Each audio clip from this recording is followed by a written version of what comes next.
Good evening. I'm Sweet Pete Feigin and this is Trixie Cockswallow and welcome to another edition of Sports and Hobbies Nightly. In our top story tonight, a giant bull mastiff attempted to mount a pygmy shih tzu during the finals of this year's Upper East Side Kennel Club dog show. Trixie, you heartless wench. Have you ever seen anything so painful and yet so loving at the same time? Yes, Pete. Yes, I have. It reminded me of your emotional state when you're old. Ask Buddy, Flip over, got sent to do the weather at our El Paso affiliate station, K-Coke. Yes, and petty jealousy, just like that last snarky comment, is what drove him away.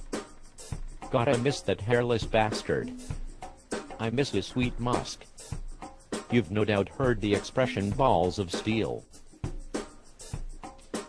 Well, Flip had balls of the softest skin imaginable and, Jesus, they were, in a word, spectacular. For the love of all things holy, I really can't do this again.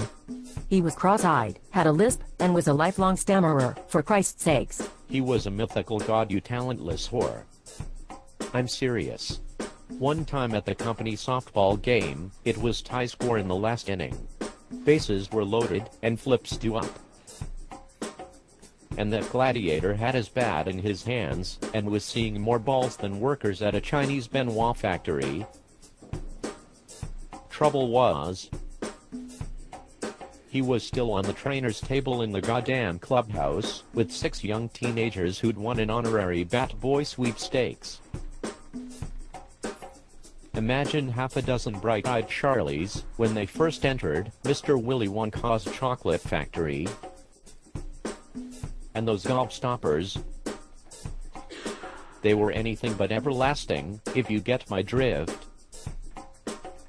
He sure gave new meaning to the term suicide squeeze, and made every sporting venue feel like ancient Greece. Pete. We're on the air, for fuck's sake. No one wants to hear about your locker room antics with Flip. And no one wants to hear how bad your breath smells, you small-titted skank. Or that your ass is literally hanging over the side edges of the chair. And it's like a lazy boy wide fucking chair. I'm also pretty sure that no one wants to know that I'm presently pantless, and that I'm sporting a full, non-Asian sized, adult erection right now. I mean, I could club baby seals to death with this thing. I looked down, and I'd swear that I was at Cape Canaveral. But there is one West Texas weatherman with a beautiful case of alopecia who needs to know that this boner is for him. I'm Sweet Pete Feigin. Saying good night, and remember kids, keep your balls in play.